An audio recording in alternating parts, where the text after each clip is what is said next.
Hello, everyone. Today's episode is on the contract. What is a contract? This video is not legal advice. We recommend you retain a lawyer and receive legal advice for any questions you may have.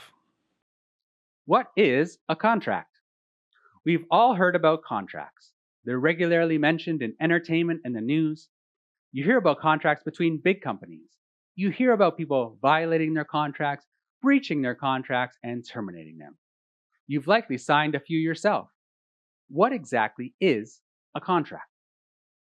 A contract is an agreement between two or more parties concerning a good or service for consideration, like money. Let's break that down into the four elements and discuss each one in turn. 1. We need an agreement. 2. The parties to the contract. 3. A good or service. And 4. Consideration. We'll start with number 1, agreement. A contract is an agreement.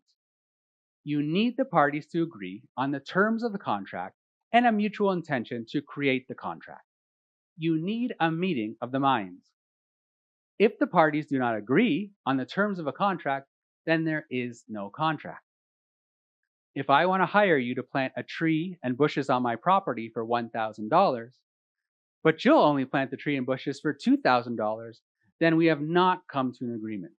And as a result, a contract did not and cannot come into existence. There has to be an agreement on the terms of the contract. Number 2, the parties. This is straightforward. You need two or more parties to have a contract. And importantly, you need to be able to clearly identify the parties to the contract. For individuals, personal identification documents are reviewed to make sure the name of the individual in the contract is correct. For corporations or trusts, typically the documents that bring those constructs into existence are the documents that are checked, such as articles of incorporation for a corporation and the deed of trust or trust agreement for a trust. You need at least two parties and they need to be properly identified. Number 3, the contract is about a good or service. In other words, why are we creating this contract in the first place? What is the subject matter of the contract? If it's a specific product like a television or a certain car, that's clear. If it's a service, the description of what the service entails has to be clearly set out. For example, a contract concerning housekeeping services, or a contract for the services of a general contractor to build a 30-story building. It is very important that the good or service is properly described, as incompleteness or ambiguity in this area can lead to disputes and conflicts between the parties later on.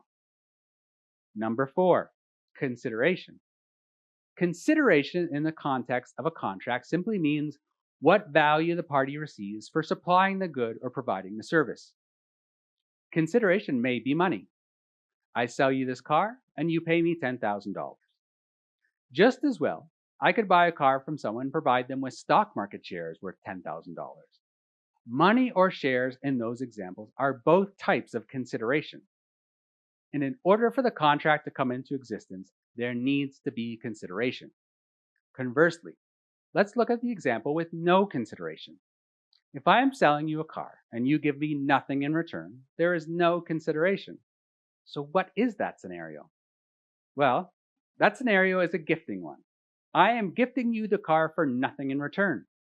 There's nothing wrong with gifts, but contracts do not apply to gifts.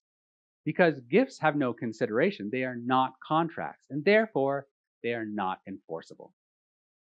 If someone says they will give another person $1 million for nothing, there is no way in the law to enforce that gift, as gifts are not enforceable. So, a contract needs agreement between the parties on the terms and an intention to form a contract. It needs clearly specified parties to the contract. It needs a subject matter for the contract, like a good or service, and it needs consideration, something of value being transferred from one party to the other in consideration for the good or service. You are entering into contracts every day, from the drive-thru at a restaurant to the rental car company, the airline, and with online purchases. What do your contracts say? Do you pay attention to some contracts more closely than others? Do you have copies of the contracts you've signed? That's all for today. Until next time.